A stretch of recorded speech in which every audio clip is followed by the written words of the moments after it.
Good morning. Radhe Radhe. चलिए शुरू करते हैं professional ethics.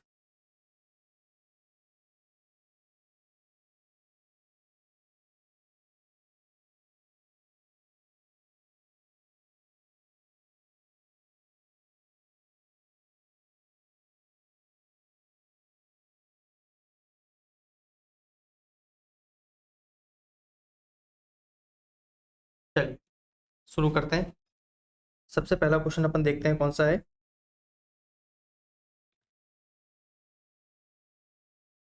Distinguish self interest threat and self review threat in an assurance engagement. चलिए, तो कैसे इंगेजमेंट है?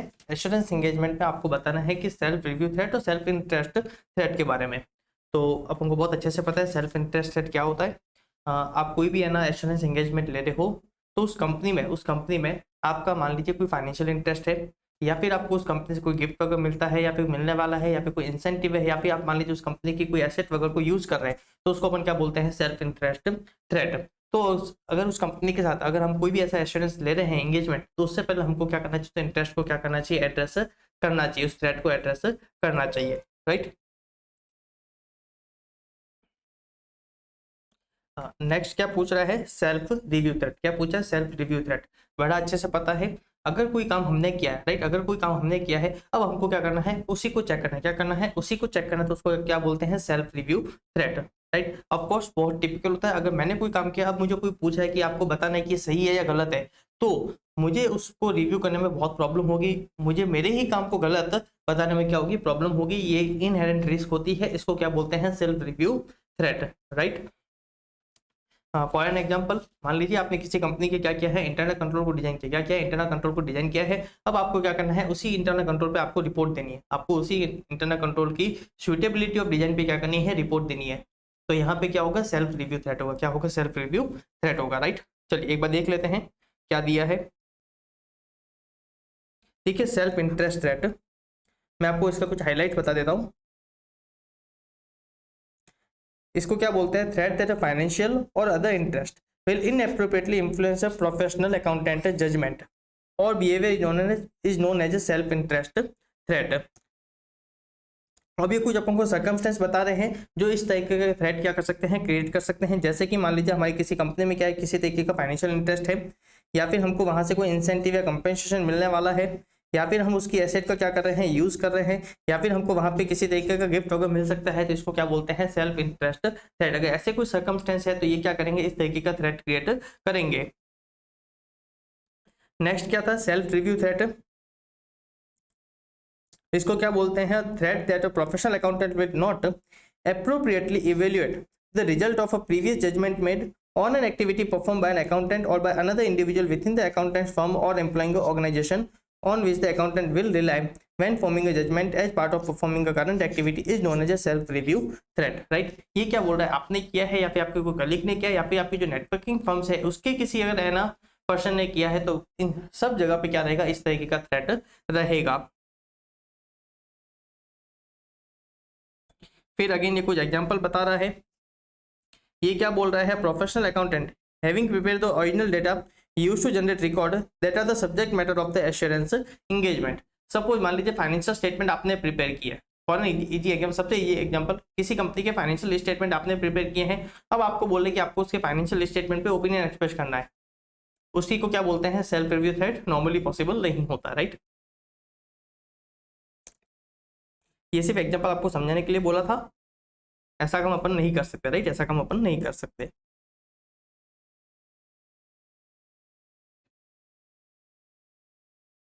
ओके, नेक्स्ट क्वेश्चन देखते हैं। देखिए क्या बोलता है।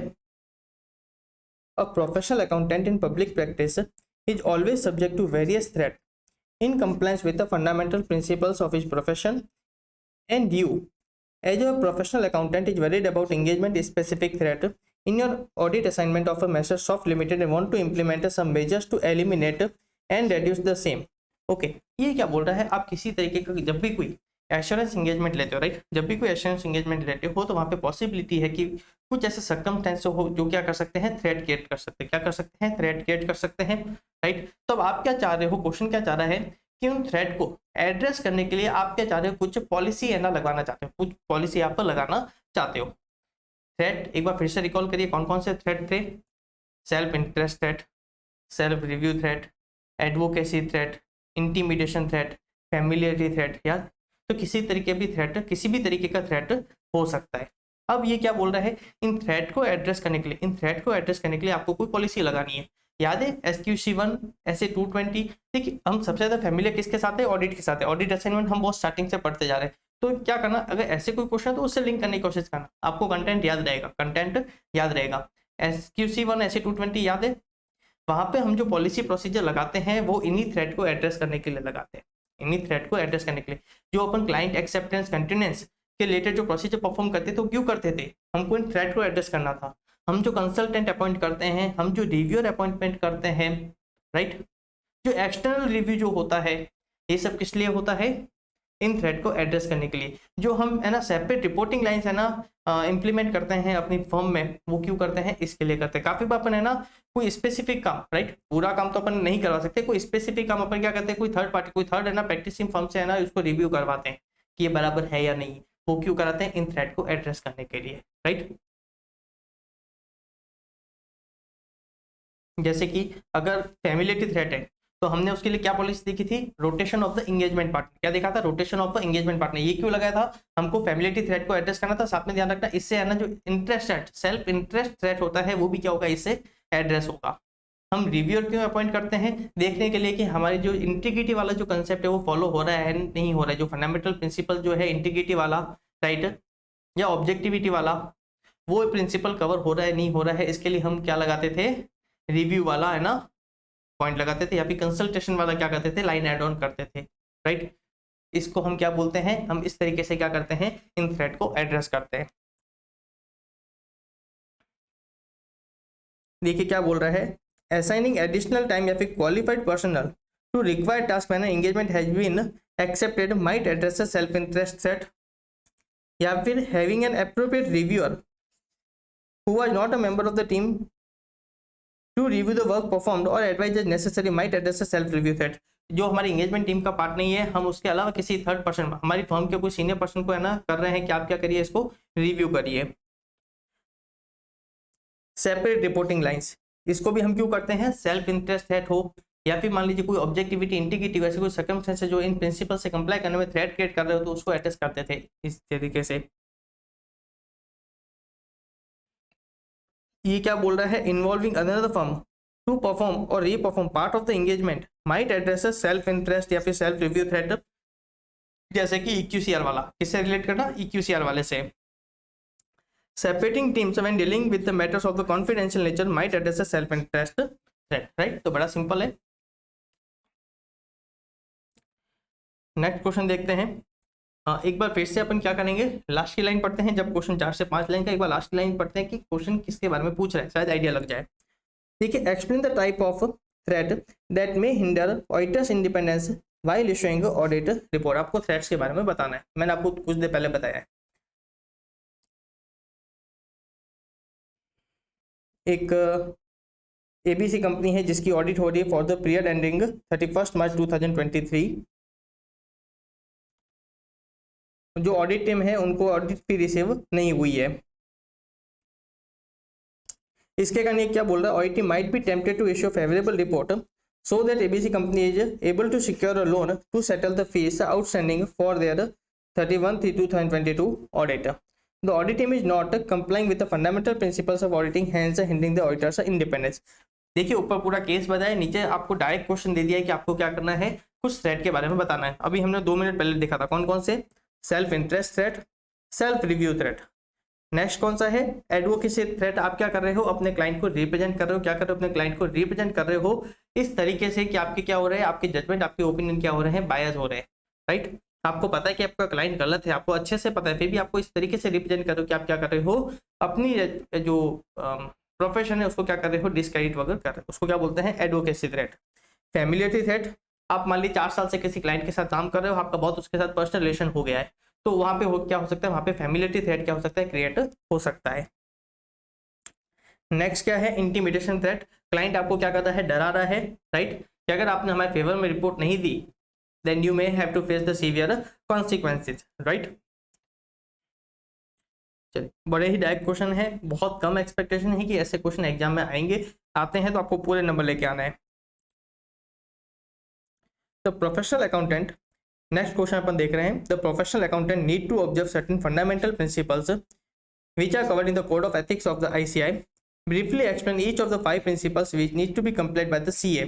मुझे बताइए 5 principles, integrity, objectivity, confidentiality, professional competence and due care and professional behaviour, right. Integrity क्या बात करती है, आपके जो डिसीजंस होने चाहिए वो क्या होने चाहिए, स्ट्रेट फॉरवर्ड होने चाहिए, आप क्या करोगे, ऑनेस्टी के साथ अपना काम वगैरह करोगे, राइट। ऑब्जेक्टिविटी, आपके जो डिसीजंस है, जो प्रोफेशनल जजमेंट है वो बायस नहीं होने चाहिए, वो किसी के इन्फ्लुएंस में नहीं होने चाहिए, राइट। इंटीग्रिटी, ऑब्जेक्टिविटी, फिर क्या है, professional competence and due care. ये क्या बोल रहे हो, आप कोई भी काम करते हैं उससे पहले अपन देखते हैं कि उस काम को करने के लिए अपने पास रेलेवेंट एक्सपर्टाइज है या नहीं है, राइट। याद है अपन ऑडिट एक्सेप्ट करते वक्त भी ये चीज चेक करते हैं, उसी की बात कर रहा है, राइट। आप एक्सेप्ट करने से पहले भी चेक करोगे और जब आप कोई काम करोगे तो वो भी क्या करोगे, प्रॉपर कॉम्पिटेंस के साथ उस काम को करोगे। इसके लिए इंस्टीट्यूट क्या बोलती है, आपको कंटिन्यूअस सेमिनार वगैरह भी अटेंड करने चाहिए, आपको अपनी स्किल्स को है ना अपग्रेड वगैरह भी करना चाहिए, right, in the relevant of the changing environment. Next क्या है, कॉन्फिडेंशियलिटी। क्या है कॉन्फिडेंशियलिटी, किसकी बात करता है, अगर आपको इन्फॉर्मेशन क्या कर रहे हो, अगर आपको जो भी इन्फॉर्मेशन आपको गेन होती है during the course of engagement, आप क्या करोगे, वहां पे कॉन्फिडेंशियलिटी मेंटेन करोगे, आप उस इन्फॉर्मेशन को थर्ड पार्टी के साथ डिस्क्लोजर नहीं करोगे। नेक्स्ट क्या है, प्रोफेशनल बिहेवियर। क्या है प्रोफेशनल बिहेवियर, आप जो लॉ एंड रेगुलेशन है, जो प्रोफेशनल स्टैंडर्ड्स है, आप उसके अकॉर्डिंग अपना काम करोगे। आप ऐसा कोई काम नहीं करोगे जो आपकी है ना प्रोफेशन को क्या कर रहा है, डिसक्रेडिट कर रहा है, राइट। वहां पे है ना डिसरेप्यूटेशन लेके आ रहा है या फिर उसको क्या कर रहा है, डिसक्रेडिट कर रहा है, आप ऐसा कोई काम नहीं करोगे, उसको क्या बोलते हैं, प्रोफेशनल बिहेवियर। चलिए नेक्स्ट क्वेश्चन देखते हैं। और देखिए क्वेश्चन जबकि बड़ा है, तो एक बार इसकी लास्ट की 2 लाइन पढ़ते हैं, शायद कोई फायदा हो जाए। देखिए लास्ट में क्या पूछ रहा है, comment the action response expected of director finance CA Rahul referring to any applicable requirements of response for NOCLAR under the code of ethics. तो देखिए जब इस लास्ट के 2 लाइन पढ़ने से आपको इतना पता चल गया कि ओके कोई CA राहुल है जो सर्विस में है, वो क्या है, डायरेक्टर है। ऊपर जो भी केस स्टडी है उसका हमको आंसर नो क्लार्क के है ना अकॉर्डिंग देना है, किसके अकॉर्डिंग देना है, नो क्लार्क के अकॉर्डिंग। तो अब इस केस स्टडी को अपन उस पर्सपेक्टिव को है ना ध्यान में रखते हुए पढ़ेंगे। तो चलिए इस क्वेश्चन को एक बार रीड आउट करते हैं। क्या है, एक कंपनी है सैमयान करके, लिस्टेड कंपनी है, उसका रजिस्टर्ड ऑफिस कहाँ पे है, मेरठ में।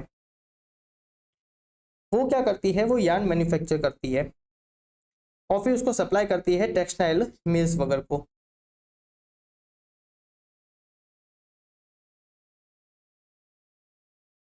ओके अब ये क्या बोल रहा है, जब यार्न को जब मैन्युफैक्चर करते हैं तो उससे कुछ पॉल्यूशन वगैरह होता होगा, राइट। तो ये क्या बोल रहे हैं कि जब वो पॉल्यूशन आपकी फैक्ट्री से बाहर जाए तो लॉ एंड रेगुलेशन बोलता है कि आपको उस पॉल्यूशन को है ना प्रिस्क्राइब स्टैंडर्ड के आपको है ना अंदर रखना है।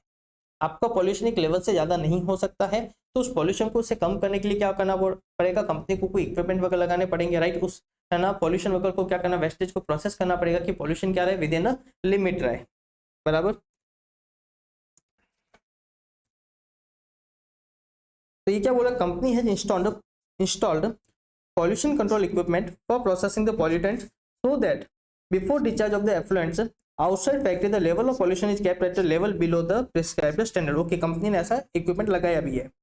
आगे क्वेश्चन क्या बोलता है, company manage to get pollution clearing certificate by unfair means while still there continues to be breach of the pollution control law in a matter of discharge of polluting effluents। Okay तो सिर्फ documents में बताया कि उन्होंने ऐसा equipment वगैरह लगाया, पर एक्चुअली में वैसा कोई इक्विपमेंट नहीं लगा है। कंपनी ने क्या किया था, जो अथॉरिटी वहाँ पे जो थे, राइट, जो ऑफिसर बैठे थे, उनको कोई ब्राइब वगैरह दी होगी और एक फेक सर्टिफिकेट ले लिया। क्या किया, एक फेक सर्टिफिकेट ले लिया।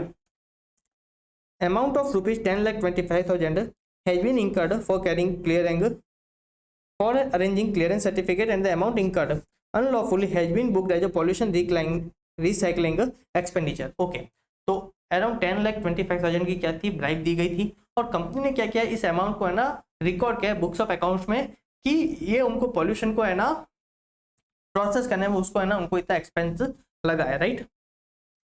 The matter had not reached to those in governance and the director finance who is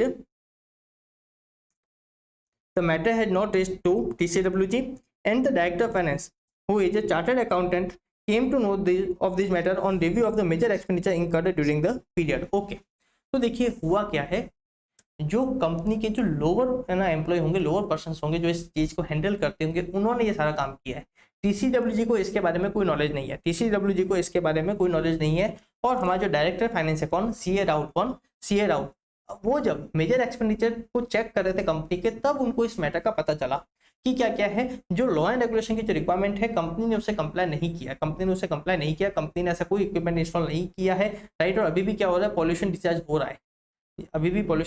रहा है, जिसके कारण क्या हो सकता है, सिग्निफिकेंट इफेक्ट हो सकता है ऑन द कंपनी। उस केस में क्वेश्चन पूछा है कि CA राउल की क्या रेस्पॉन्सिबिलिटी है एज पर नोक्ला, CA राउल की क्या है ना रेस्पॉन्सिबिलिटी है। तो देखिए सीनियर प्रोफेशनल है, CA राउल क्या है, सीनियर प्रोफेशनल है। साथ में क्या हो रहा है, लॉ एंड रेगुलेशन का क्या हो रहा है, वॉयलेशन हो रहा है। उस वॉयलेशन का क्या हो रहा है, सिग्निफिकेंट इफेक्ट हो सकता है on the company such as financial statement, या फिर जो स्टेक होल्डर, उसके जो क्रेडिटर वगैरह है या फिर उसके शेयर होल्डर है, उस पर इसका क्या हो सकता है, इफेक्ट हो सकता है। तो उस केस में हमारे CA राउल क्या करेंगे, नोक्ला क्या बोलता है, सबसे पहले आप क्या करोगे, मैटर की अंडरस्टैंडिंग लोगे, क्या करोगे, मैटर की अंडरस्टैंडिंग लोगे। उसके बाद आप क्या करोगे, अंडरस्टैंडिंग का मतलब किस तरीके का वायलेशन है, उसके ऊपर फाइनेंशियल क्या इफेक्ट हो सकता है, नॉन फाइनेंशियल उसके ऊपर क्या इफेक्ट हो सकता है, सोसाइटी को किस तरीके से वो हार्म पहुंचा सकता है, आप उस मैटर की अंडरस्टैंडिंग लोगे, राइट। उसके बाद आप क्या करोगे, उस मैटर को एड्रेस करोगे। एड्रेस करने का मतलब क्या है, आप TCWG वगैरह को कम्युनिकेट करोगे और चेक करोगे क्या नेसेसरी है ना उसमें स्टेप्स उन्होंने लिए हैं, राइट। उन्होंने उस केस में क्या नेसेसरी स्टेप्स वगैरह लिए हैं। फिर आप क्या करोगे, उसके बाद आप कंसीडर करोगे कि आपको इसको है ना जो उन्होंने स्टेप्स लिए हैं, उसके बाद आप देखोगे कि आपको इस केस में और फर्दर एक्शंस क्या लेने चाहिए, क्या आपको अथॉरिटी को है ना और कम्युनिकेट करना चाहिए। अगर मान लीजिए जो अथॉरिटी है, जो आपके TCWG, उन्होंने सारे एप्रोप्रिएट एक्शन वगैरह ले लिए, राइट। साथ में जो लॉ अथॉरिटी वगैरह को कम्युनिकेट करो वो भी कर लिया, मतलब सारे रिक्वायर्ड एक्शन ले लिए, तो उसके आगे और हमारे CA राउल को और कुछ आगे करने की जरूरत नहीं है, वो डॉक्यूमेंटेशन करके खत्म कर देंगे। तो मान लीजिए TCWG नहीं लेती है, तो वो वहाँ पे क्या करेंगे, लीगल एडवाइस लेंगे, राइट। चेक करेंगे क्या अथॉरिटी को कम्युनिकेट करने की जरूरत है। In case of imminent breach, हो सकता है कोई सिग्निफिकेंट हार्म पहुंचा रहा सोसाइटी में, राइट। उस केस में क्या होगा, हो सकता है कि वो ये सारे स्टेप फॉलो किए भी नहीं, हो सकता है क्या करे, वो डायरेक्टली अथॉरिटी को कम्युनिकेट करे एंड लास्ट में क्या करेगा, डॉक्यूमेंटेशन करेगा। लास्ट में क्या करेंगे, वो डॉक्यूमेंटेशन करेंगे, राइट। इमिनेंट ब्रीच, मान लीजिए केस ये नहीं होता, मान लीजिए कोई ड्रग का केस होता, राइट, कोई ड्रग्स का केस होता और मान लीजिए ड्रग्स में क्या हो रहा है, कोई पॉइजनस फॉर्मूला उसमें ना इंक्लूड किया जा रहा है उसकी इफेक्टिविटी को बढ़ाने के लिए, बराबर। और कंपनी क्या कर रही है, उस लेवल को और बढ़ा रही है। ये हमारे अगर मान लीजिए जो CA है उसको पता चलता है, उस केस में क्या होता, हो सकता है कि वो डायरेक्टली अथॉरिटी को पहले क्या करते, कम्युनिकेट करते, राइट। चलिए एक बार इंस्टीट्यूट का आंसर देख लेते हैं।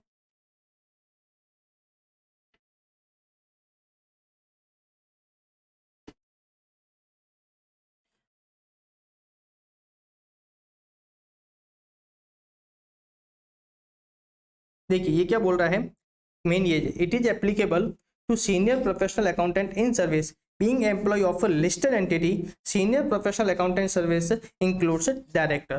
तो पहले बोला था लिस्टेड कंपनी है, अपन इसको हाईलाइट किया, देखिए अपन इसको हाईलाइट किया है कि ये क्या है, एक लिस्टेड कंपनी है और हम क्या है, उसके डायरेक्टर है, हम क्या है, उसके डायरेक्टर है। Nokla takes into account non-compliance that cause substantial harm, resulting in serious consequences in financial and non-financial terms.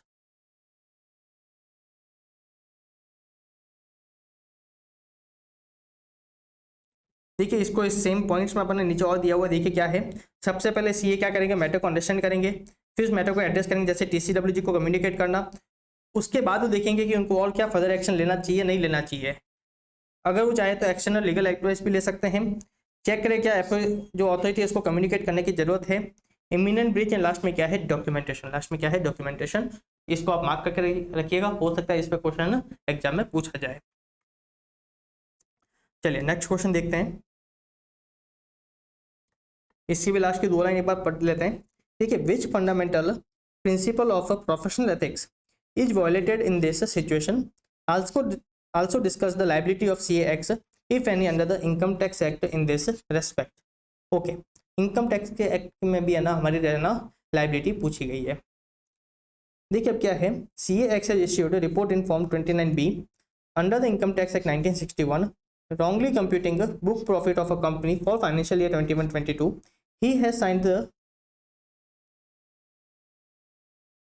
said form hurriedly without ascertaining the required adjustment to be made for arriving at the book profit of the company. Subsequently, the company ITR was picked up for scrutiny under the faceless assessment scheme on 29/6/23 and the matter came to light of the tax authority. तो देखिए इसमें कौन सा principal breach हो रहा है, integrity वाला। Integrity में मैंने आपको स्पेशली 3 पॉइंट बताए थे। क्या बोलता है सीए, अगर कोई ड्यूरिंग द असाइनमेंट अगर आपको पता चलता है कि कोई डॉक्यूमेंट है, जो डॉक्यूमेंट्स है वो क्या है, मिसलीडिंग है, या फिर वो ग्रॉसली नेग्लिजेंटली बनाए गए हैं, या फिर वो क्या है मटेरियली मिसस्टेटेड है, तो ऐसे डॉक्यूमेंट्स के साथ या फिर ऐसी कंपनी के साथ आप क्या करोगे, अपना एसोसिएशन नहीं रखोगे। और अगर ये चीज आपको बाद में पता चलेगी तो उस केस में भी आपको क्या करना चाहिए, नेसेसरी एक्शंस लेने चाहिए। और क्वेश्चंस के हिसाब से यहाँ पे हमारे सीए साहब ने ऐसा कोई काम नहीं किया है। अब ध्यान रखना यहाँ पे इनकम टैक्स एक्ट का सेक्शन कौन सा एप्लीकेबल है, 271J, जो कितनी पेनल्टी लगाता है, 1 लाख तक की। कितनी लगाता है, 1 लाख तक की। तो वो हमारे सीए पे है ना लाइबल होगी। देखिए, a professional accountant shall not knowingly be associated with report, return, communication or other information where the accountant believe that the information contain materially false or misleading statement, या फिर the information provided negligently, या फिर the required information, या फिर the such documents omits or obscure required information which are where such omission or obscurity would be misleading, right? और इस case में ध्यान रखना 271J में यहाँ पे कितने की पेनल्टी लग सकती है, 1 लाख की पेनल्टी लग सकती है।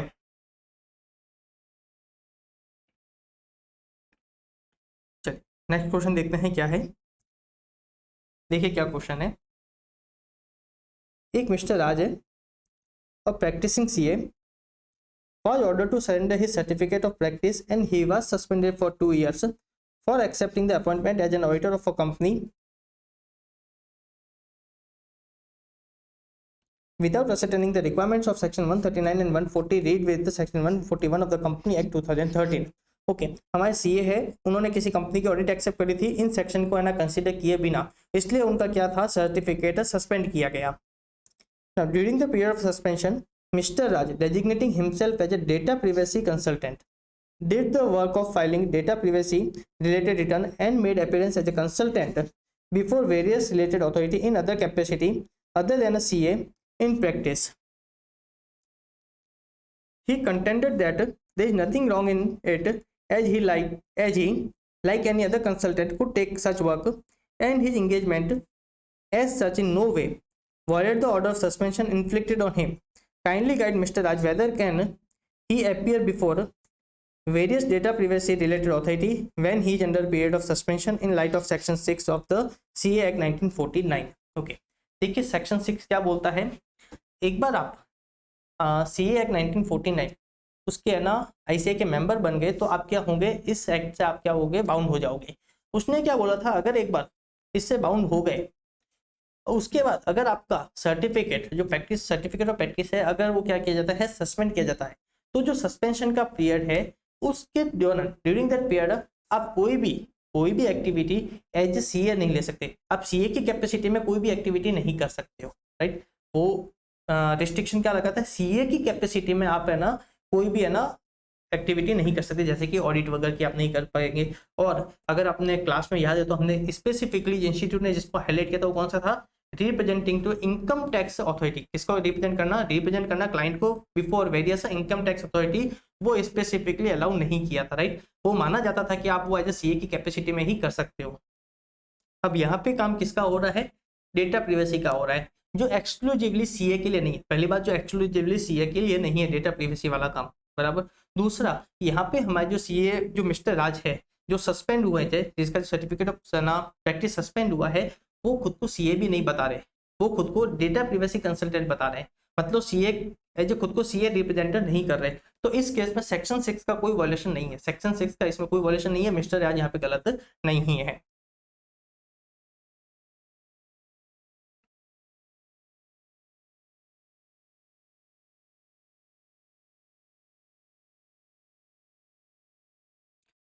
तो देखिए बेसिकली पहले सेक्शन 6 बताया, सेक्शन 6 क्या था। फिर जो सेक्शन 6 जो रिस्ट्रिक्शन लगाता है उसकी बात कर रहा है।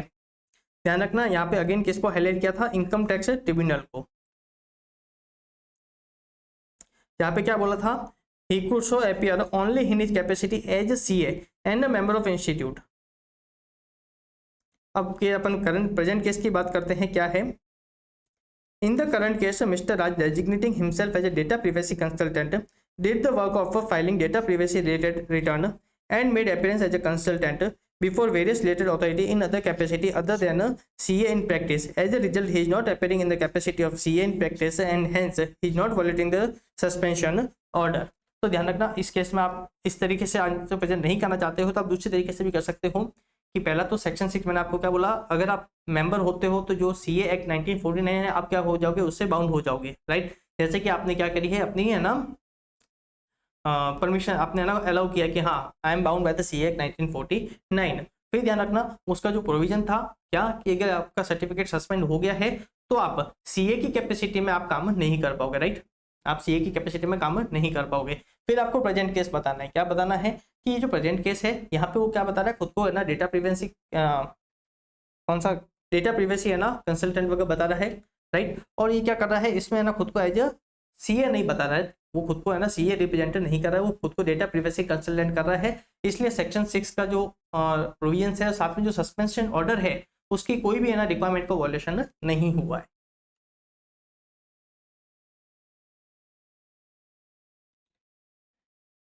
चलिए नेक्स्ट क्वेश्चन देखते हैं।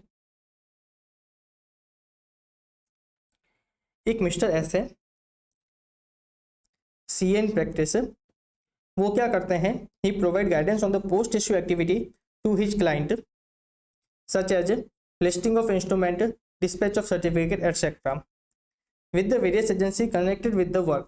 Now, during the year 2022, looking to the growing needs of his client to invest in the stock market, he also started advising them on the portfolio management services, whereby he managed portfolio of the sum of his client. Okay, तो देखिए आपको बताना है कि जो CA act 1949 के जो provisions है, पर्टिकुलर जो सेक्शन 2 to 4 की बात में कर रहा हूँ, राइट। जो मैनेजमेंट कंसल्टेंसी अदर सर्विसेज है, ये क्वेश्चन पर्टिकुलरली उसका है। तो वहां पे ध्यान रखना स्पेसिफिकली आप डिसअलाउ किया गया है कि आप पोर्टफोलियो को मैनेज नहीं कर सकते। इससे पहले जो मिस्टर एस जितने भी काम करते वो सब अलाउ थे, वो सब अलाउ थे, right. Management consultancy other service में वो सारी चीजें क्या थी, अलाउ थी। पर ध्यान रखना आप क्लाइंट का पोर्टफोलियो मैनेज नहीं कर सकते, स्पेसिफिकली इसको डिसअलाउ किया गया है। अगर आप ऐसा काम कर रहे हो तो ध्यान रखना सीए 1949 का क्या है, नॉन कंप्लायंस है, राइट।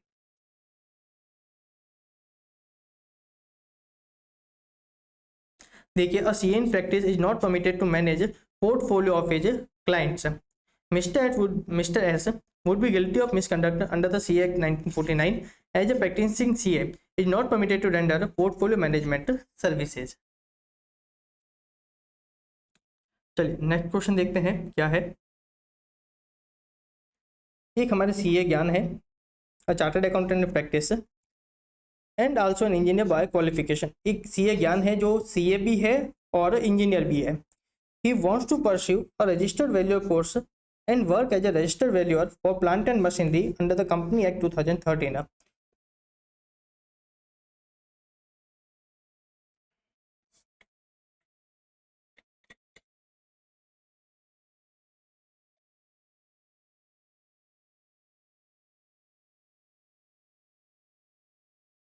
देखिए अगर आप उसका कोर्स लेना चाहते हो, कोर्स ले सकते हो, जनरली परमिटेड है, कोर्स लेने में कोई प्रॉब्लम नहीं है।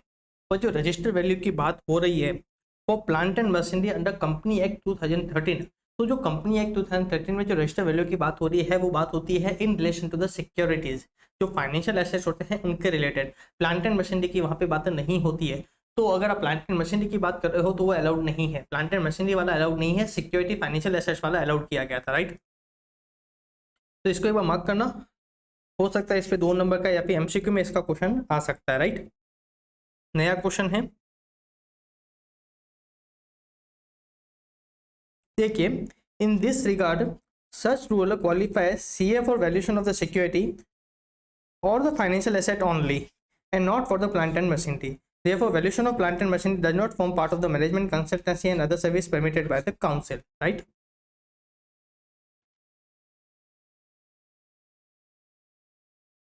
Further, in accordance with the resolution passed under Regulation 190 of the CA Act 1949 या फिर Regulation 1988, member in practice are generally permitted for attending classes and appearing for any examination.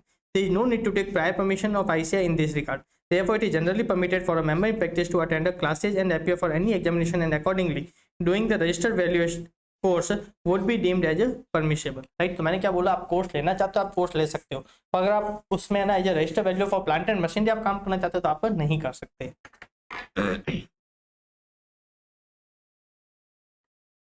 चलिए next question देखते हैं। हाँ, अब देखिए अपन इतने सारे क्वेश्चन देख लिए, आगे अपन बहुत सारे क्वेश्चन और देखने वाले हैं। तो जब क्वेश्चन प्रोफेशनल एथिक्स से रिलेटेड है तो एक चीज हमेशा ध्यान रखना, आपको क्वेश्चन को बड़े आराम से पढ़ना है कि कौन से सर्कमस्टेंस या फिर कौन से है ना प्रोविजन की बात कर रहा है। एक बार वो आइडेंटिफाई कर दिया ना तो क्वेश्चन बहुत इजी हो जाएगा, फिर तो एकदम फंडा एकदम सिंपल है। फैक्ट ऑफ द केस बताने क्या है, पर्टिकुलर कौन सा क्लॉज एप्लीकेबल है, फिर कौन से सेक्शन की बात कर रहा है, वो क्या प्रोविजन है, आपको वो बताना है और लास्ट में कंक्लूजन देना है कि उससे कंप्लायंस हुआ है या नहीं हुआ है, राइट। चलिए नेक्स्ट क्वेश्चन देखते हैं।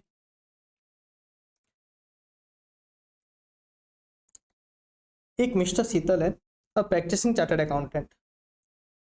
क्या केस हुआ है, due to natural calamity and misfortune during the year 2021 he lost all of his wealth and became undischarged insolvent. After a few court hearings, finally, in the year 2023, he was declared discharged insolvent and obtained a certificate from the court stating that his insolvency was caused by misfortune without any misconduct on his part. You are required to comment on the above situation with reference to CA Act 1949 and schedules thereto, especially from the point of Section 8, entry of name in the register of the member. देखिए section 8 किसकी बात करता था, disability की बात करता था। वहां पे ध्यान रखना, अगर कोई सीए राइट क्या है, जब तक वो इंसॉल्वेंट है तब तक वो है ना वो डिसेबिलिटी में कवर रहेगा। ओके, जो अनडिस्चार्ज इंसॉल्वेंट है उसकी बात, अब अगर डिस्चार्ज इंसॉल्वेंट है राइट, अब मतलब वो इंसॉल्वेंट नहीं है तो क्या वो काम कर सकता था, नहीं कर सकता था, उसको एक कोर्ट से सर्टिफिकेट लेना होता था, राइट। क्या लेना होता था, सर्टिफिकेट लेना होता था कि जो इंसॉल्वेंसी हुई थी राइट वो उसके कोई है ना कारण नहीं हुई थी, राइट, उसके कोई एक्ट के कारण ना वो इंसॉल्वेंसी नहीं हुई थी। अगर वो ऐसा सर्टिफिकेट लेता है राइट तो उस केस में ध्यान रखना उसका नाम रजिस्टर से नहीं हटेगा, राइट, वो डिसेबिलिटी में कवर नहीं होगा। तो हमारे यहाँ पे जो मिस्टर शीतल है उन्होंने कोर्ट से सर्टिफिकेट लिया है कि जो इंसॉल्वेंसी हुई थी वो उनके कारण नहीं हुई थी, राइट।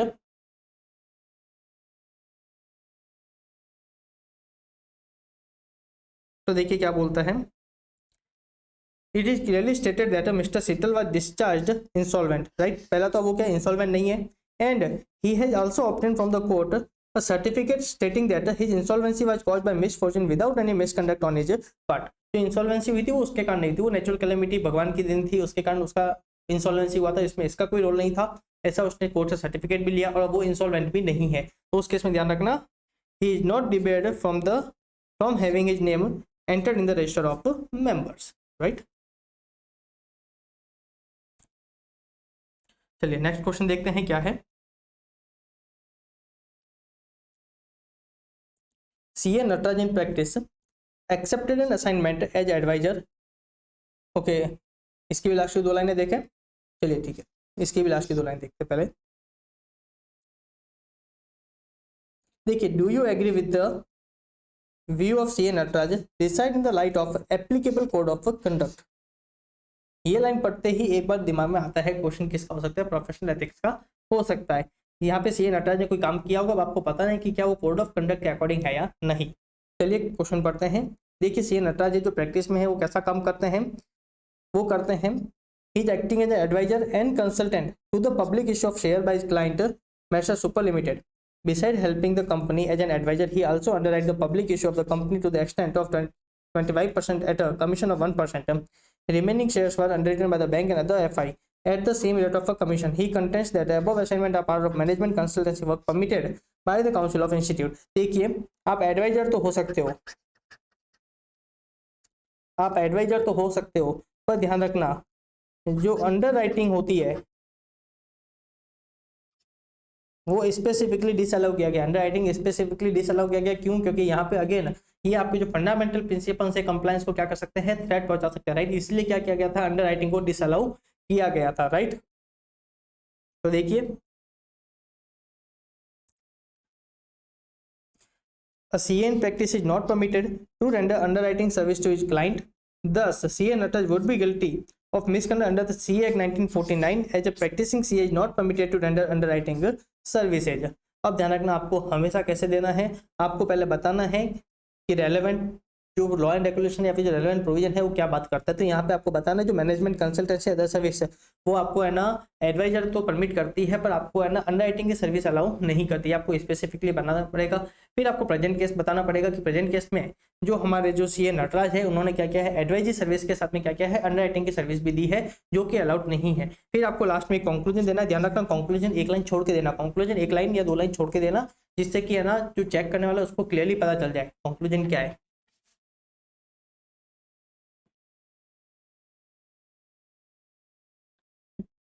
नेक्स्ट क्वेश्चन देखते हैं। देखिए मिस्टर डाइस है a practicing CA was ordered to surrender his certificate of practice and he was suspended for 1 year on certain professional misconduct against him. During the period of suspension, Mr. Dice designating himself as a GST consultant. Okay, एक mister dice है वो भी क्या है, suspend है, और वो क्या कर रहे हैं ड्यूरिंग सच पीरियड खुद को जीएसटी कंसल्टेंट बता रहे हैं। क्या बता रहे हैं, जीएसटी कंसल्टेंट।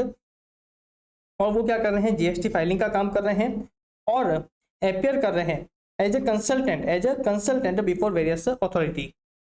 अब यहाँ पे हमारे मिस्टर डाइस क्या बोल रहे हैं, there is nothing wrong in it as he like any other GST consultant could take such work and his engagement as such in no way violate the order of suspension inflicted on him is he right in his contention.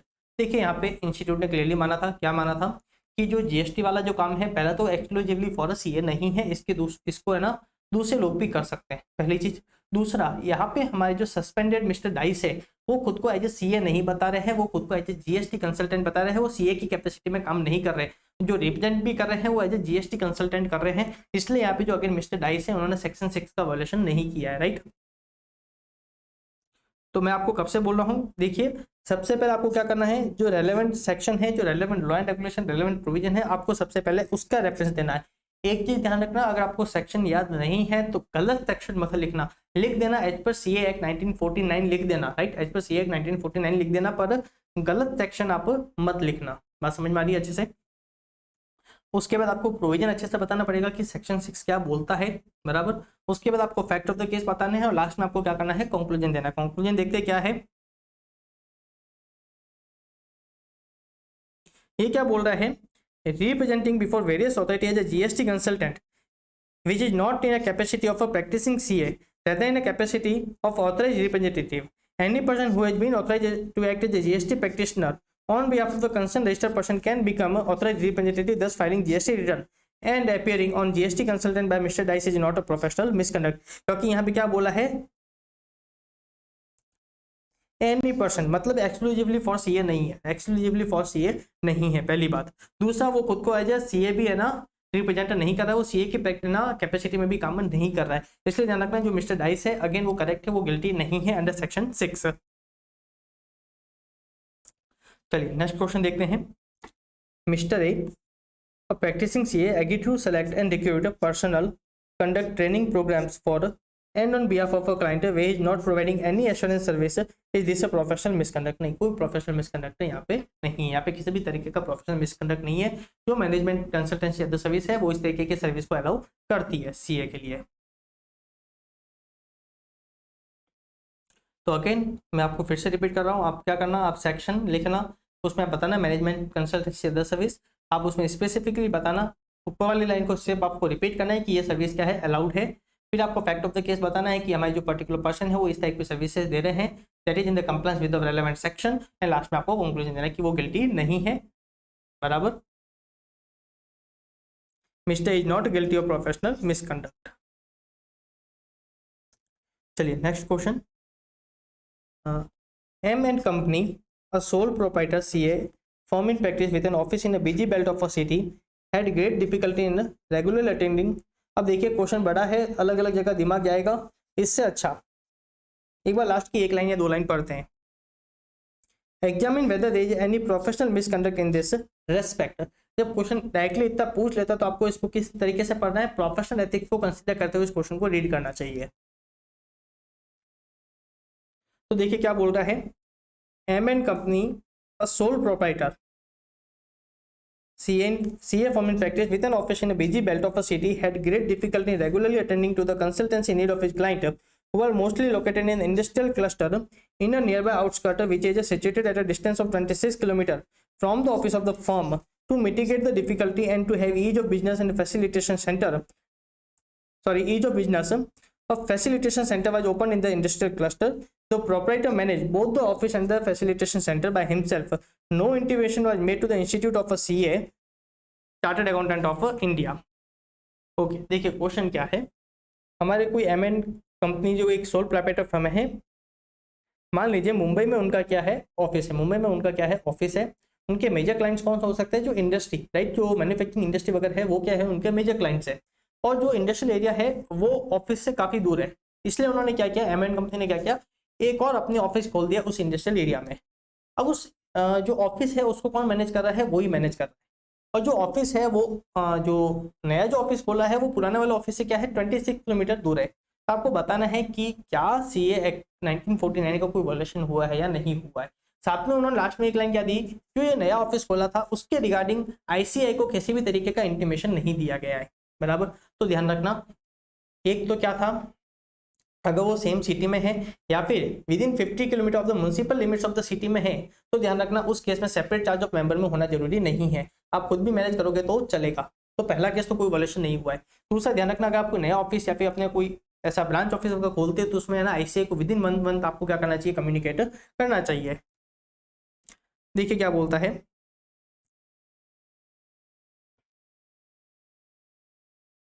देखिए अगर क्या है, अगर same building में है या फिर same city में है या फिर with in 50 kilometre of the municipal limits of city में है, तो ध्यान रखना उस केस में सेपरेट चार्ज ऑफ मेंबर होना जरूरी नहीं है। तो ध्यान रखना जो सेक्शन 27 की ये वाली जो रिक्वायरमेंट थी maintenance of the separate office, उसको लेके कोई है ना वॉल्यूशन नहीं हुआ है।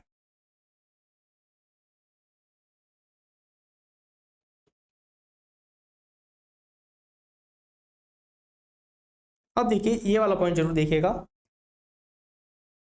काफी बार इसको लोग छोड़ देते हैं, इस पर जरूर एक बार ध्यान से सुनिएगा। देखिए क्या बोलता है, ये रेगुलेशन आपको याद रखने की जरूरत नहीं है, आप एज पर CA एक्ट भी लिख सकते हो, चलेगा। वो क्या बोलता है, अ CA इन प्रैक्टिस और a form of such CA shall inform the council within 1 month of the opening or closing of branch office. In the present case, proprietor of MN company has opened a new office at a distance of 26 km from the existing office and managing both the office by himself. However, no intimation was made to ICAI. So, there is no problem in managing both the office, but misconduct arose due to non-intimation to the council of ICAI. ये L हो गया है, इसको है ना सही से I कर देना, राइट।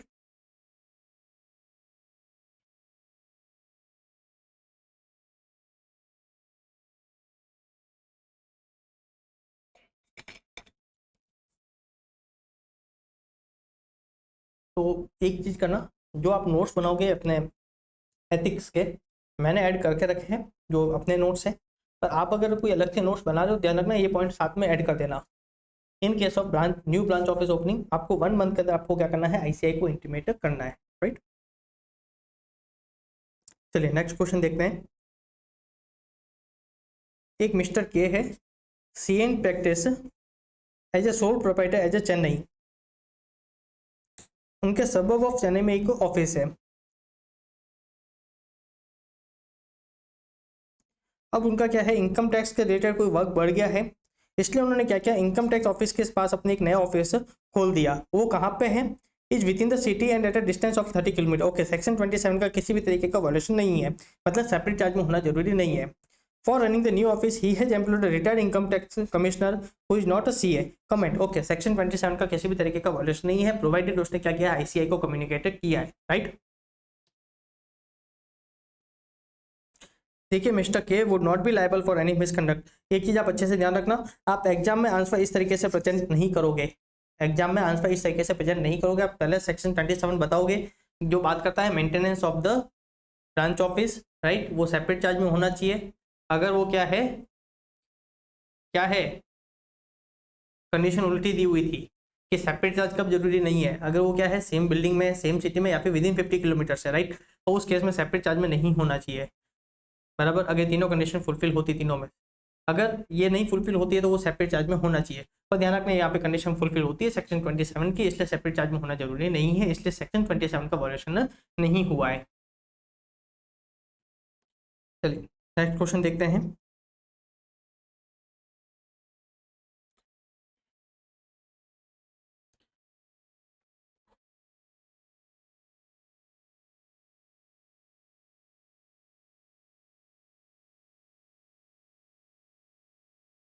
ठीक है, क्वेश्चन है mister Z, a newly qualified CA, started his practice in February 21 by setting up an office in the hill station Kodaikanal.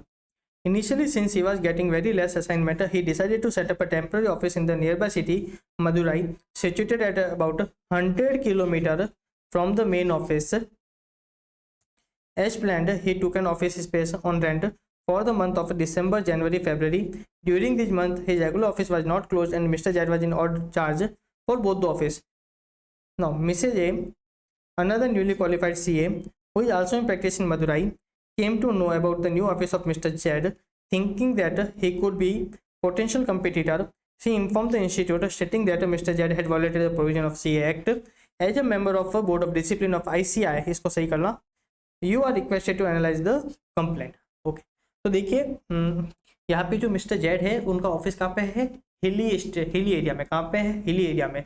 अगर आपका ऑफिस हिली एरिया में होता था, राइट, तो जो विंटर सीजन थी, राइट, वहाँ पे आप क्या कर सकते हो, आप अपना ब्रांच ऑफिस खोल सकते हो। कितने टाइम के लिए, मैक्सिमम 3 मंथ के लिए। तो ध्यान रखना यहाँ पे भी वो कितने के लिए कर रहे हैं, मैक्सिमम 3 मंथ के लिए क्या कर रहे हैं, वो खोल रहे हैं। ओके, तो जो रिलैक्सेशन दी गई थी इन case of office in the hill station, वो है ना अभी तक है ना उसका कोई भी नॉन वॉल्यूशन नहीं हुआ है। उस एग्जाम्पशन में आप क्या कर रहे हो, कवर हो रहे, हिल स्टेशन में है, साथ में आप 3 महीने में खोल रहे हो। पर ध्यान रखना उसकी कंडीशन थी क्या, कि आप विंटर शुरू होने से पहले और ऑफिस के क्लोज होने के बाद, राइट, आप रीजनेबल टाइम आपको क्या करना है, आईसीआई को कम्युनिकेट करना है, बराबर। और ध्यान रखना क्या था, आपके जो ऑफिशियल लेटर हेड्स वगैरह होते हैं वहाँ पे टेम्प्रेरी ऑफिस का है ना आप डिटेल नहीं दोगे। साथ में जो टेम्प्रेरी ऑफिस जिस समय काम कर रहा है उसी समय आपका वहाँ पे बोर्ड होना चाहिए, उसके बाद वहाँ पे आपका बोर्ड नहीं होना चाहिए। अगर ये सारी रिक्वायरमेंट से कंप्लाई होता है तो यहाँ पे मिस्टर जेड हमारे है ना गिल्टी नहीं होंगे। ठीक है, सेक्शन 27 वो रिलैक्सेशन देता था कब, अगर आप हिली एरिया में प्रैक्टिस कर रहे हो। ये क्या कर सकते हैं, आप टेम्प्रेरी ऑफिस खोल सकते हो प्लेन्स में, मतलब यहाँ पे सर्दी वगैरह नहीं होती है, for the limited period not accessing 3 month. यहाँ पे भी हमारे 3 मंथ से दिसंबर, जनवरी, फरवरी। उस केस में रेगुलर ऑफिस को भी बंद करने की जरूरत नहीं है। ये क्या बोल रहा है, name board of the firm in temporary office should not be displayed at a time other than the period such office is permitted to function. जिस समय काम कर रहा है आपका नेम बोर्ड तभी वहां पे होगा। The temporary office should not be mentioned in the letterhead, visiting card or other documents. Before commencement of every winter, it shall be obligatory on the member firm to inform the institute that he is opening a temporary office from a particular date, and after the office is closed at the expiry of the period of permission, an intimation to that effect should also be sent to the office of the institute by registered post. Right? तो मैं मान के चलता हूँ कि बाकी की condition हमारे मिस्टर जेड ने कंप्लाई करी थी, तो अगर ये करी है तो उस केस में हमारे मिस्टर जेड गिल्टी नहीं होंगे। Right? No penal action need to be taken on the basis of complaint registered by Mr. A, as Mr. Jari is not guilty of a professional misconduct. Right? चलिए next question देखते हैं क्या है।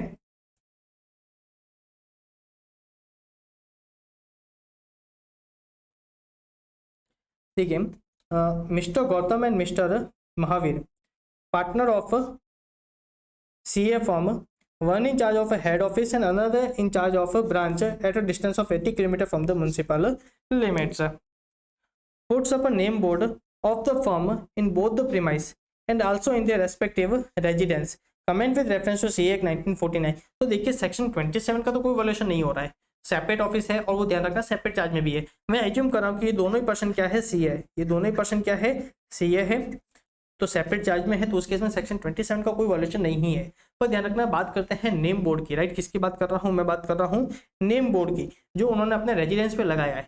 वहां पे वो डेजिग्नेशन चार्टर्ड अकाउंटेंट तो use कर सकते थे पर फर्म का नाम वहां पे नहीं लिख सकते थे। देखिए, there will be no bar to the putting up of name board in the place of residence of the member with the designation chartered accountant, provided it is the nameplate or board of an individual member and not of the firm। right? Mr. Gautam, Mr. Mahavir are guilty of misconduct as the name board of the firm cannot be put in the place of residence. चलिए next question देखते हैं।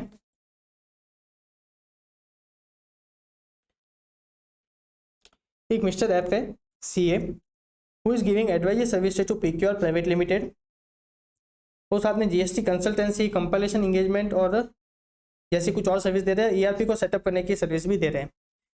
Later the company turned out to be part of group of company involve in money laundering. ओहो।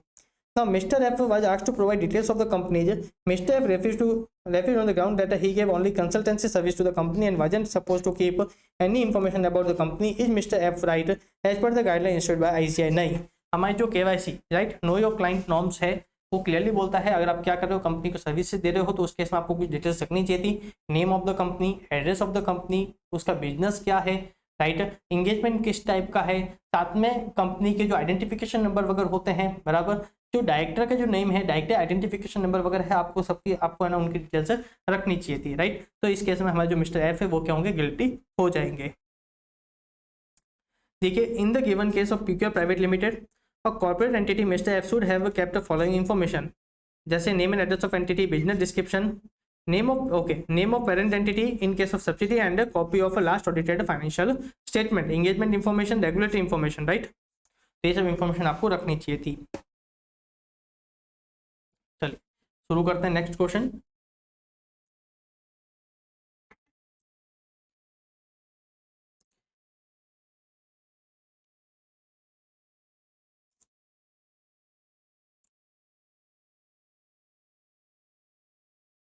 अब देखिए इसकी paper last line पढ़ोगे तो पता चलेगा। देखिए, examine the case in the light of a code of a professional misconduct, right. तो चलिए क्वेश्चन शुरू करते हैं। एक सीए संत है, a newly qualified professional with COP approached CA Pant, the auditor of his father's company, Messrs Max Limited, to allow him to have some practical and professional knowledge and experience in his firm before he can set up his own professional practice. CA Pant allowed him to sit in his office for 6 months and allotted a small chamber with other office infrastructure facility. In the course of his association with the CA Pant's office, he used to provide tax consultancy independently to the client of the firm and also filed IT and GST return and represented himself before various tax authority on behalf of the firm, although no documents were signed by him. During his association in CA Pant office, he did not get any salary or share or commission, but only reimbursement of a usual expense like a conveyance, telephone, etc. was made to him. After the end of the agreed period, he was given a lump sum amount of rupees 3 lakh by CA Pant for the association out of gratitude. Question किसका है? Allowing a person to practice in his name. कौन सा clause बात करता है? Clause 1 of part 1 of first schedule. कौन बात करता है? Clause 1 of part 1 of first schedule बात करता है इसकी, राइट। उसमें क्या था, किसको अलाउ कर सकते हो? CA in practice, who is partner और हु इज एम्प्लॉय। अब यहाँ पे जो सीए संत है वो ना ही उसका है ना पार्टनर है, ना ही उसका एम्प्लॉय है, राइट। और उस केस में क्या हो जाएगा, जो हमारे जो मिस्टर पंत है वो गिल्टी हो जाएंगे। मिस्टर पंत क्या हो जाएंगे? गिल्टी हो जाएंगे under clause 1 of part 1 of first schedule, क्योंकि आप ऐसी किसी पर्सन को अपने नाम के अंदर अलाउ नहीं कर सकते प्रैक्टिस के लिए, राइट। मान लीजिएगा इस केस में अगर इसका आंसर आप दे देना कमेंट में, अगर मिस्टर संत अगर डॉक्यूमेंट को साइन करते तो उस केस में क्या होता? अगर मिस्टर संत डॉक्यूमेंट्स को साइन करते तो उस केस में क्या होता? Giving reference of the adequate clause and any section if applicable, right, and from both the perspective CA Sant and CA Pant, right. Okay, देखिए क्या बोलता है, mister Pant will be guilty of professional misconduct by virtue of clause 1 of part 1 of first schedule, as he allowed another person to practice in his firm name, whereas the other person, Mr. Sant, is neither a partner nor an employee, right. चलिए next question. Mr. C, CA in practice, allowed his brother-in-law, Mr. P, who is not a chartered accountant, to practice in his name of a CA. Now, CAC also allowed Mr. T, who is employee in his firm, to practice in his name. Whether Mr. C is correct in allowing his brother-in-law Mr. P and Mr. T, employee of his firm, to practice in his name. तो देखिए जो mister T है वो CA नहीं है, तो आप जो जो मिस्टर पी और सीए नहीं है तो आप उसको तो अलाउ नहीं कर सकते to practise in your name, right, आप उनको तो अलाउ नहीं कर सकते। अब जो मिस्टर टी है वो हमारे क्या है, मिस्टर सी का एम्प्लॉय है। अब वहाँ पे एजम्पशन है अगर mister T CA in practice है तो आप उनको अलाउ कर सकते हो, अगर वो सीए इन प्रैक्टिस नहीं है तो आप उनको भी अलाउ नहीं कर सकते। अगर मैं आज यहाँ पे एज्यूम करता हूँ कि मिस्टर टी क्या है, सीए इन प्रैक्टिस है, तो उस केस में आप उनको अलाउ कर सकते हो, राइट।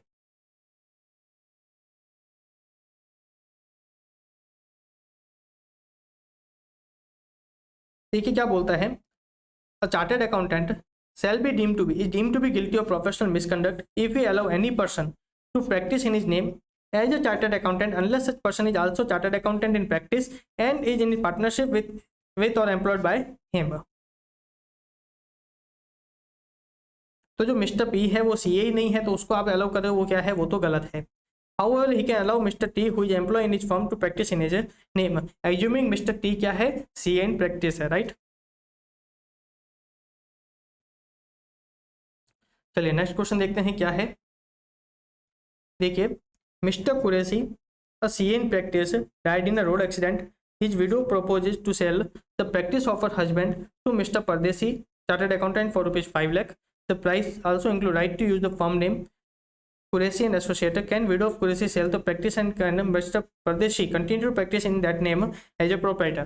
Of course, अगर उन्होंने क्या किया है, 1 साल के अंदर क्या किया है, आईसीआई से परमिशन ले ली है, तो उस केस पे ध्यान रखना ये दोनों ही काम अलाउ है। और ध्यान रखना यहाँ पे क्या है, वो लमसम अमाउंट में पेमेंट मिल रहा है 5 लाख, मतलब राइट, कोई है ना परसेंटेज बेसिस पे नहीं, या फिर कोई है ना फ्लेक्सिबल राइट अनसर्टेनिटी बेसिस पे नहीं है, तो ध्यान रखना उस केस में अलाउ होता है। तो यहाँ पे mister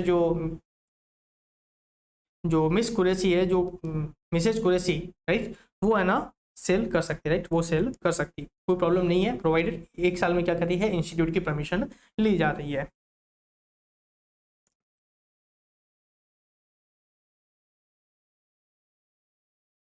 The act of Mrs. Qureshi is permissible and Mr. Pardesi can continue to practice in that name as a proprietor, right?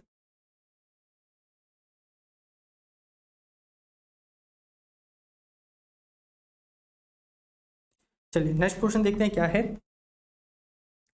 देखिए, K a practising chartered accountant gave 50% of the audit fee received by him to L, who was not a CA, under the nomenclature of office allowance, and such an arrangement continued for a number of years.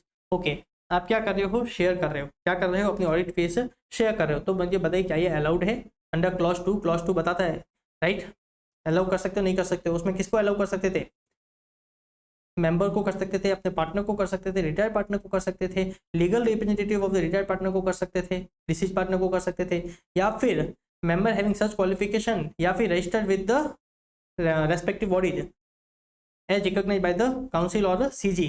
अगर ऐसे कोई person है तो आप क्या कर सकते थे, उनके साथ अलाउ कर सकते थे। आप यहाँ पे क्या कर रहे हो, मिस्टर एल उनको अलाउ कर रहे हो जो कि इन पॉइंट्स में कवर नहीं है, तो आप क्या हो जाओगे, क्लॉज 2 में गिल्टी हो जाओगे, right. Mister he will be guilty under clause 2 of part 1 of a first schedule of the CA Act 1949। देखिए क्या बोल रहा है, a CA in practice is deemed to be guilty of professional misconduct if he pay, allow or agree to pay or allow directly or indirectly any share, commission, brokerage in the fee, profit of professional business to any person other than, ये मैंने अभी आपको बताया।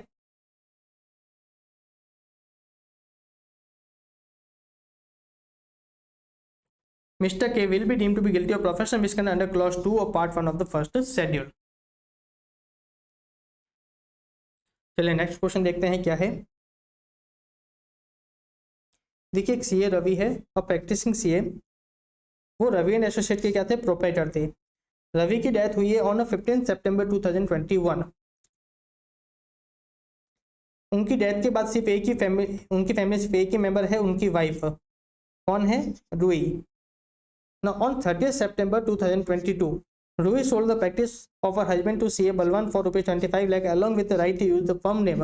देखिए 1 साल बाद cell हो रही है, 1 साल बाद सेल हो रही है, राइट। तो ध्यान रखना यहाँ पे अलाउ नहीं है, ना वो सेल कर सकती है, ना ही खरीदने वाला उस नाम के अंदर प्रैक्टिस कर सकता है।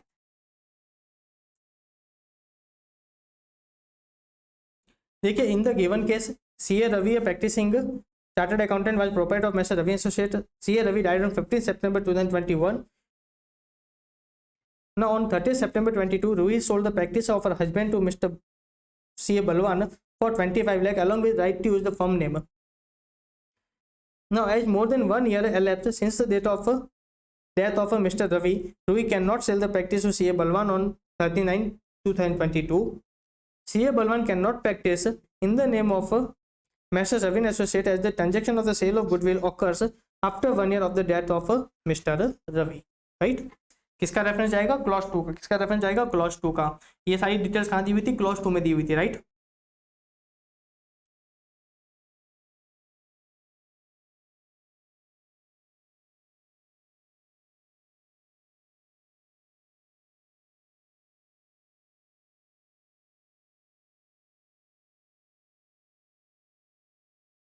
चलिए नेक्स्ट क्वेश्चन देखते हैं. ठीक है, एक सीए वासु है who started his practice from August 15, 2022.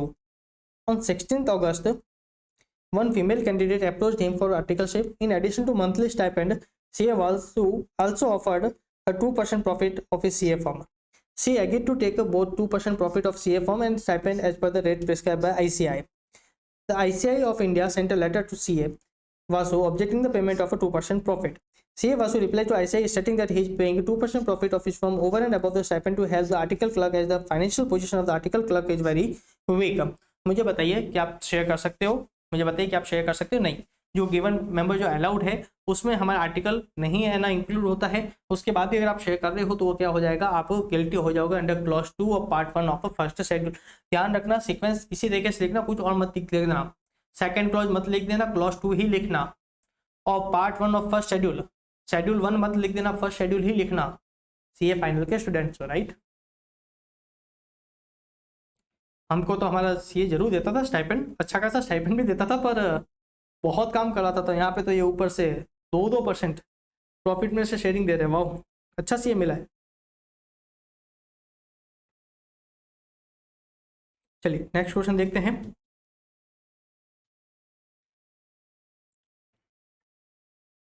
एक CAP है, a newly qualified CA in practice, and in order to increase his professional practice and his client base, enter into an agreement with Mr. A, a qualified experienced registered valuer, to share 20% professional fees for all cases of a valuation referred to him by CAP.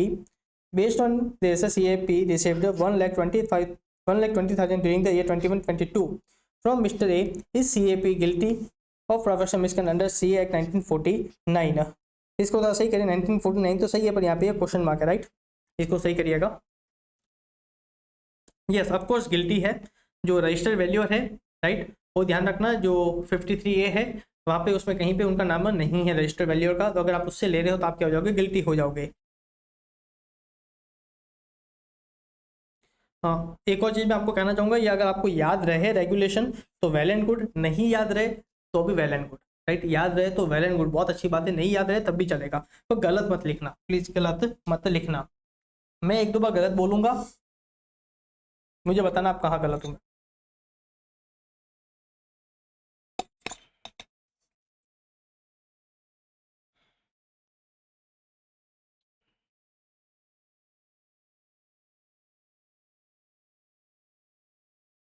देखिए ये क्या बोला था? How such a restriction does not apply in respect of member of any other professional body or with such other persons having prescribed qualification.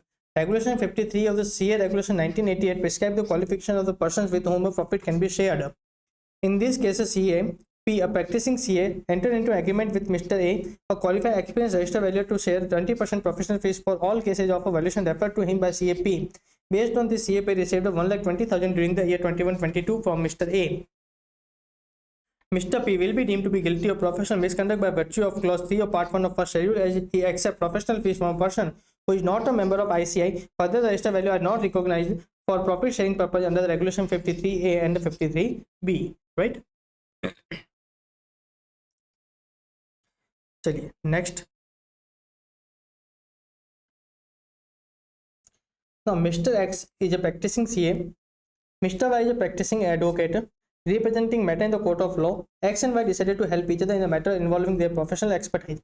Accordingly, Mr. X recommend Mr. Y in all litigation matter in the court of law. Y consults X in all matters relating to finance and other related matters, which came to him in arguing various cases. Consequently, they started sharing profit of their professional work.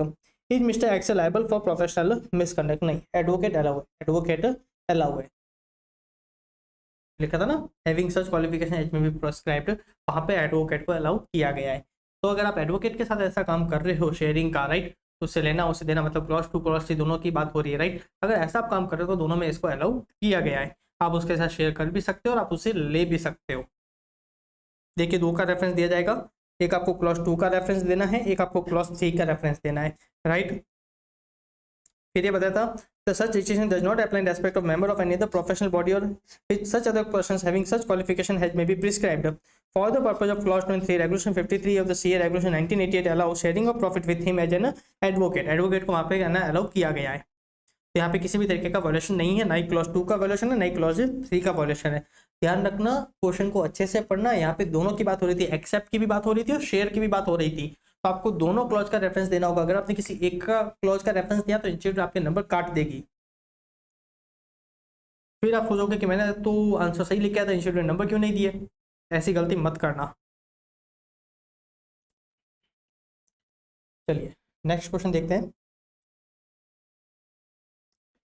देखिए एक mister P है, अ chartered accountant in practice, enter into partnership with mister L, an advocate for sharing fee of fees for work sent by one to another. However, due to some dispute, the partnership was dissolved after 1 month without any fees being received. देखिए repeated जैसा है, इसमें किसी भी तरीके का कोई violation नहीं है, किसी भी तरीके का कोई भी वॉल्यूशन नहीं है। इवन तो ध्यान रखना,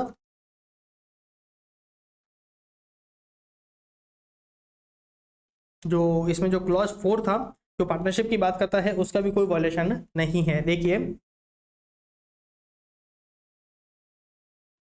क्या बोलता है, member of any other professional body having prescribed qualification, again उसमें एडवोकेट को अलाउ किया गया है, या फिर person whose qualification recognised by CG. तो इसमें क्या बोल रहा है, a member is permitted to enter into partnership with an advocate, member of bar council of India beside other qualified person and member of other professional body, right. तो clause 4 का किसी भी तरीके का वॉल्यूशन नहीं हुआ है। चलिए नेक्स्ट क्वेश्चन देखते हैं। Comment on the following with reference to CA act 1949। A partner of firm of CA during a TV interview handed over a biodata of his firm to the chairperson. Such biodata details the standing with the international firm and also his achievement and recognition as an expert in the field of taxation।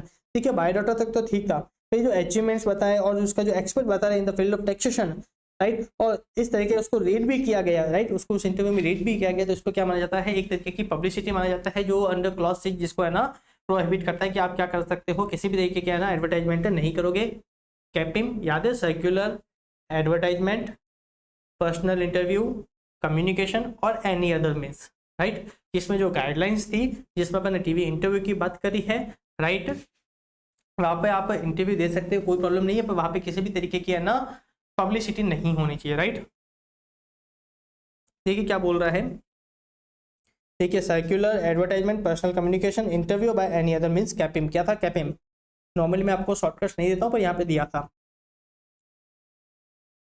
देखिए partner of firm handed over biodata of firm which was read out during interview. The biodata contains personal recognition achievement of the partner as an expert in the field of taxation. इसको क्या माना जाता है, such an act would lead to promotion of his name and publicity there of the firm. इसलिए क्या हो जाएगा, clause 6 में आप क्या हो जाओगे, गिल्टी हो जाओगे। तो यहाँ पे हम क्या लिखेंगे, क्या नाम था, कुछ नाम दिया था क्या, तो यहाँ पे सिंपल सा लिखेंगे, the partner is guilty of professional misconduct under clause 6 of part 1 of first schedule, right, is guilty of professional misconduct under clause 6 of part 1 of first schedule।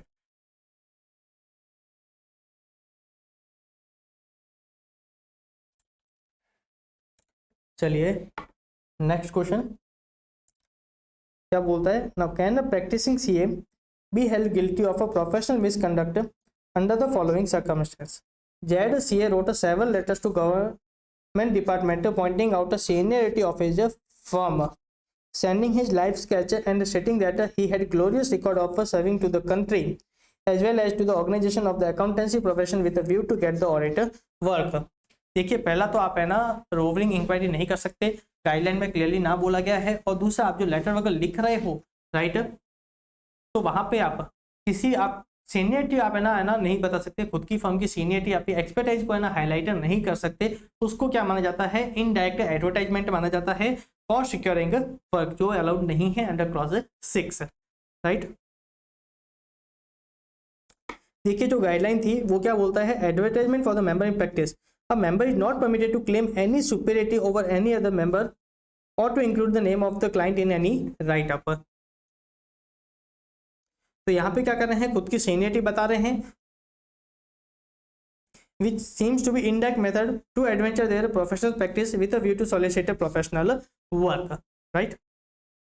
ध्यान रखना, यहाँ पे क्या लिख रहा है, note alternatively answer may be based on clause 7 of part 1 of first schedule referring to advertisement of professional attainments. यहाँ पे मैं रिकमेंड करूंगा, अगर आपको एग्जाम में कहीं ऐसा कंफ्यूजन होता है तो आप क्या करना, दोनों ही क्लॉज का रेफरेंस दे देना, क्या करना, दोनों ही क्लॉज का रेफरेंस दे देना। ध्यान रखना, जो क्लॉज 6 है उसका जो स्कोप है थोड़ा सा वाइड है, क्लॉज 6 का स्कोप वाइड है, क्लॉज 7 का स्कोप इतना वाइड नहीं था, राइट, क्लॉज 7 का है ना स्कोप इतना वाइड नहीं था।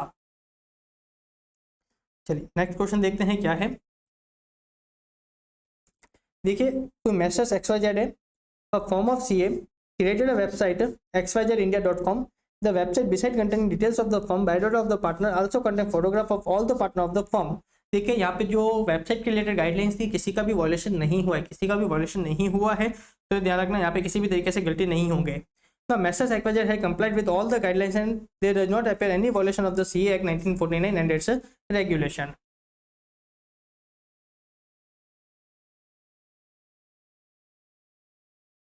तो पहले आपको उस गाइडलाइन की थोड़ी सी रिक्वायरमेंट्स बतानी पड़ेगी, इसके रिलेटेड जो अपन ऊपर जो केसेस दिए हो ना, उसके रिलेटेड आपको क्या करनी है, उस पर्टिकुलर गाइडलाइंस की रिक्वायरमेंट बतानी है कि ध्यान रखना बायोडाटा दे सकते हो, जो वेबसाइट का नाम है, आपकी जो फर्म का नाम है उससे रिलेटेड होना चाहिए, राइट। वेबसाइट का जो नाम का जो कलर वगैरह है वो आपका अगेन आपका प्रेफरेंस रहेगा, आप चाहो वैसा रख सकते हो, कोई प्रॉब्लम नहीं है, राइट। आप पासपोर्ट साइज फोटो पार्टनर वगैरह की दे सकते हो, उसमें भी कोई प्रॉब्लम नहीं है, राइट। तो ये सब गाइडलाइन में अलाउ था, तो आप बताओगे किसी भी गाइडलाइन का कोई भी वॉयलेशन नहीं हुआ है। चलिए next question. Mister x a CA published a book and gave his personal detail as the author. These details also mentioned his professional experience, his personal association as a partner with the Messrs RST firm. देखिए, आप form की ना reference भी दे सकते थे, खुद को as a chartered accountant भी बता सकते थे, पर इन्होंने जो प्रोफेशनल एक्सपीरियंस बताया था ये अलाउ नहीं था। ये भी यहाँ पे जो गाइडलाइन आई थी वहाँ पे भी क्लियरली बताया था, आप क्या कर सकते हो, बुक पब्लिश कर सकते हो, आप ऑथर वगैरह बन सकते हो, कोई प्रॉब्लम नहीं है, राइट। आप वहाँ पे खुद का डेजिग्नेशन चार्टर्ड अकाउंटेंट भी यूज कर सकते हो, फर्म की है ना नाम भी दे सकते हो, पर ध्यान रखना प्रोफेशनल एक्सपीरियंस आप वहाँ पे नहीं दे सकते, वो उस गाइडलाइन में ना रिस्ट्रिक्ट किया गया था। देखिए क्या बोल रहा है गाइडलाइन में, क्या था, he may indicate in the book article presentation the designation chartered accountant as well as the name of the firm. In the present case, Mr. S chartered accountant published the book and mentioned his professional experience and his association as a partner with the Messrs RST firm of CA. Mr. has violated the restriction imposed under clause 6 of part 1 of first schedule by mentioning the professional experience and has held to be guilty of professional misconduct, right. Next question क्या है, एक XYZ associate है, a firm with 5 partner developed the website xyzassociate.com. Okay, नाम में कोई problem नहीं है। The website also contained a link to all India chartered accountant association, a voluntary association where X a partner of the firm is currently the vice president. Okay, क्या आप अपनी website में किसी थर्ड पार्टी का link दे सकते हो? नहीं बाबा, नहीं दे सकते। आप ICAI की वेबसाइट का दे सकते हो, ICAI या फिर जो अकाउंटिंग बॉडी है रेलेवेंट आप उनका दे सकते हो, या फिर कोई MC की साइट्स वगैरह है या फिर GST की साइट्स वगैरह आप उसका रेफरेंस दे सकते हो, पर ऐसी साइट्स का आप रेफरेंस नहीं दे सकते, इसमें क्लॉज 6 का क्या हो जाएगा, वॉयलेशन हो जाएगा, ये वेबसाइट की गाइडलाइंस के अकॉर्डिंग नहीं है, राइट। देखिए, आप किसकी डिटेल दे सकते हो, website of ICAI regional council, branches and government department, other professional body like AI, CPA, ICAI, AEW etcetera. जो आपने जो all India chartered account association का जो रेफरेंस दिया है वो परमिटेड नहीं है, इसलिए आप क्या हो जाओगे, गिल्टी हो जाओगे और professional misconduct by virtue of clause 6 of part 1 of first schedule. चलिए नेक्स्ट क्वेश्चन देखते हैं। Mister brilliant a chartered accountant format highlighted the contents in blue colour. Okay sorry, यहाँ पे कुछ मिसिंग है, वेबसाइट की डिटेल होगी जिसमें उन्होंने क्या किया है, कंटेंट्स को ब्लू कलर में लिखा है। He also circulated the information contained in the website through email to acknowledge public at large about his expertise. However, due to shortage of time, he could not intimate his website address to the institute. Okay, देखिए पहला तो website जो चलनी चाहिए किस पे चलनी चाहिए, पुल है ना मोड पे चलनी चाहिए, पुश मोड पे नहीं चल सकती, ये गाइडलाइन बताती है वेबसाइट की। तो यहाँ पे जो आपने जो सर्कुलेट किया है वो क्या होती है, वो पुश रिक्वेस्ट मानी जाती है, पुल नहीं मानी जाती, तो अगेन गाइडलाइन का वायलेशन हुआ है। साथ में ध्यान रखना गाइडलाइन कहीं पे भी नहीं बोलती है कि आपको इंस्टीट्यूट को इंटीमेट करना चाहिए, तो अगर इंटीमेट नहीं किया तो वहाँ पे कोई वॉल्यूशन नहीं है, पर आपने जो ईमेल के थ्रू जो सर्कुलेट किया है और साथ में आपने जो अपनी एक्सपर्टाइज के बारे में बताया वो दोनों ही क्या है, वॉल्यूशन है, राइट। इसको क्या माना जाता है, एडवर्टाइजमेंट माना जाता है। ध्यान रखना आपकी जो वेबसाइट है वो है ना पुल मोड पे चलनी चाहिए, ना कि पुश मोड पे चलनी चाहिए, राइट। कलर वर्गों को लेकर किसी भी तरीके का रिस्ट्रिक्शन नहीं है, कलर वर्गों को लेकर किसी भी तरीके का रिस्ट्रिक्शन नहीं है। साथ में इंस्टीट्यूट को भी इंटीमेट करने की कोई भी रिक्वायरमेंट नहीं है। आपने जो अपनी जो इन्फॉर्मेशन सर्कुलेट करी है थ्रू ईमेल, वो क्या हो गया है, वॉल्यूशन हो गया है of the guidelines of the websites, right. So जो आपने जो इन्फॉर्मेशन सर्कुलेट करी है through email, it's a violation of guidelines. इस तरीके से कंक्लूजन कभी प्रेजेंट नहीं करोगे। Conclusion, mister Billion would be held guilty of professional misconduct for circulation of information through email. आपको प्रॉपर्ली क्लॉज का रेफरेंस देना है, clause 6 of part 1 of first schedule, right.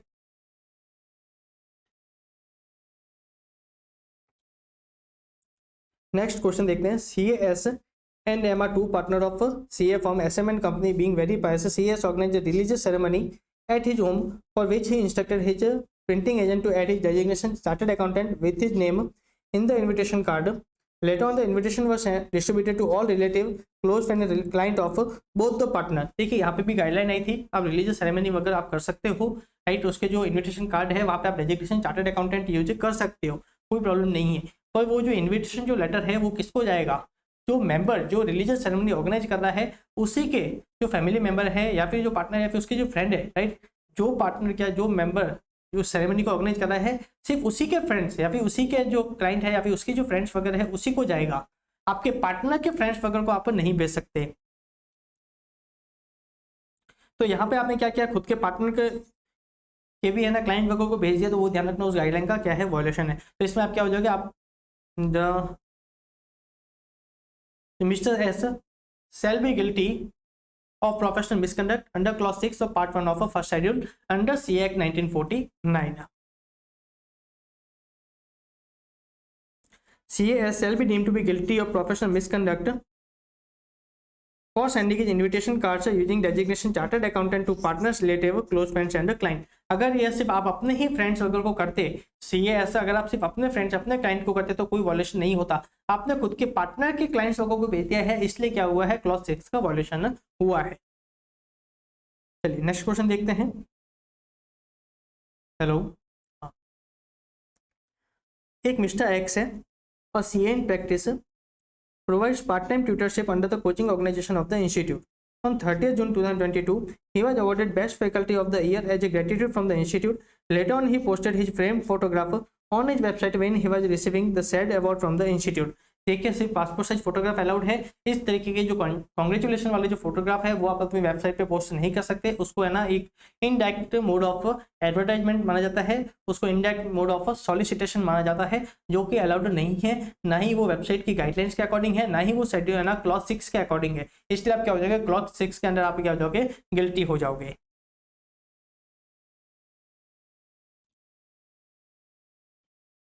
देखिए member is not permitted to display any photograph on the website other than passport size photograph, right.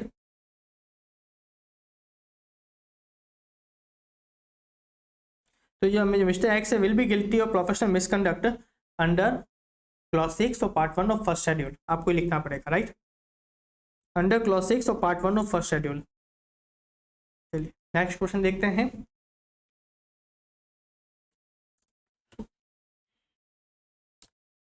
देखिए क्या हुआ है, a special notice has been issued for a resolution at the 6 ATM of F Limited providing expressly that CAS shall not be reappointed as an auditor of the company. Consequently, CAS submitted a representation in writing to the company as provided under section 140 subsection 4 of section 140 of the Company Act 2013. In the representation, CAS incorporated his independent working as a professional throughout the term of office and also indicated his willingness to continue as an auditor if reappointed by the shareholder of the company.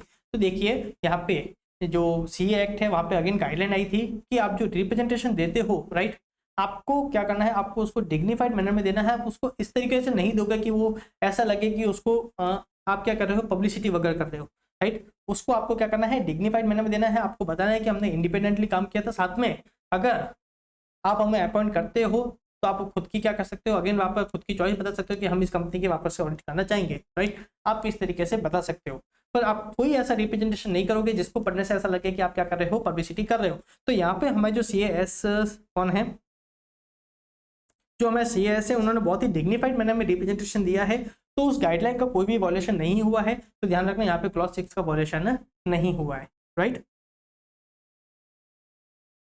देखिए, no misconduct arise on part of CAS as a guideline issued under clause 6 part 1 of our schedule allows the same practice to make a representation which is not used by the auditor to secure a needless publicity, right।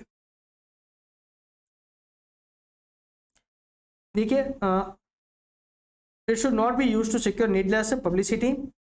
It needs to be set out in a dignified manner how he has been acting independently throughout his term of office and his willingness to continue as auditor if reappointed by the shareholders, right। चलिए next question देखते हैं।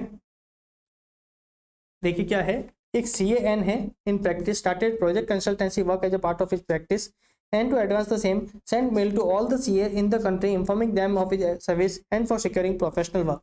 देखिए again clause 6 आपको allow करता है कि आप दूसरे जो CA इन प्रैक्टिस है आप क्या कर सकते हो, उनके थ्रू है ना सिक्योर वर्क सिक्योर कर सकते हो। वहाँ पे कोई भी है ना नॉन कंप्लायंस नहीं होगा क्लॉज 6 का, वहां पे आपको परमिशन दी गई थी। तो अगेन यहाँ पे हमारे जो CAN ने जो काम किया है वो completely in accordance with clause 6 है, किसी भी तरीके का वायलेशन नहीं हुआ है। देखिए, no misconduct on part of CAN as exception to clause 6 of part 1 of our schedule allows the CA in practice to secure professional work from another CA in practice, right. चलिए next question देखते हैं। एक message XYZ a form of CA in practice develop a website xyz.com. The color chosen for the website was very bright and again the website was to run on a push technology. पहली गलती, push technology पे allow नहीं है, सिर्फ पुल है ना technology पे चलनी चाहिए। Where the name of the partner of the firm and the major client were to be displayed on the website without any disclosure obligation from any regulator. देखिए दो गाइडलाइन का वायलेशन हुआ है। पहला तो पुश टेक्नोलॉजी पे है जो अलाउ नहीं है, दूसरा आप क्लाइंट की डिटेल नहीं दे सकते अनलेस रिक्वायर्ड बाय लॉ और रेगुलेशन। और लॉ रेगुलेशन की रिक्वायरमेंट है तो हमको उसके अकॉर्डिंग देनी होगी, साथ में लॉ रेगुलेशन का भी डिफरेंस अपन को देना पड़ेगा, राइट। तो यहाँ पे अगेन आपने क्या किया है, वायलेशन किया है वेबसाइट गाइडलाइंस का। तो यहाँ पे आप क्या हो जाओगे, गिल्टी हो जाओगे under clause 6 of part 1 of a first schedule. The firm would be liable for professional misconduct due to running website on a push technology and displaying name of client on website without any requirement of a regulator, right? An advertisement was published. Next question देख रहे हैं। Advertisement was published in newspaper containing the photograph of Mr. X, a member of institute, when he was congratulated on the occasion of the opening ceremony of his office. इस पे भी again guideline आई थी, क्या ये वाला जो काम है ओपनिंग सेरेमनी वाला न्यूज़पेपर में उसकी एड वगैरह अलाउ नहीं होती है, क्योंकि इसको क्या माना जाता है, इनडायरेक्ट एडवर्टाइजमेंट माना जाता है फॉर सॉलिसिटेशन ऑफ वर्क। देखिए, in the given case Mr. X published an advertisement in a newspaper containing his photograph on the occasion of opening ceremony of office. This kind of advertisement will amount to soliciting professional work by advertisement directly or indirectly. Mr. X would be guilty under clause 6 of part 1 of first schedule to the CA Act 1949.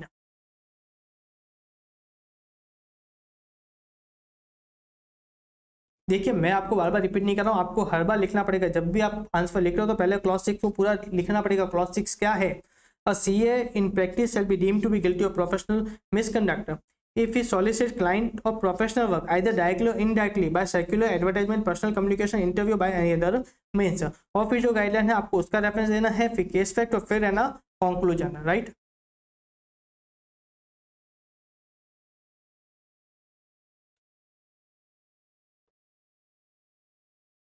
चलिए next question. Okay guys, इसके आगे का अपन next part में पूरा करेंगे। Battery low हो गई है और मेरे पास फिलहाल बैटरी बैकअप नहीं है, तो इसके आगे के क्वेश्चन अपन नेक्स्ट सेशन में कंप्लीट करेंगे। Thank you, Radhe Radhe.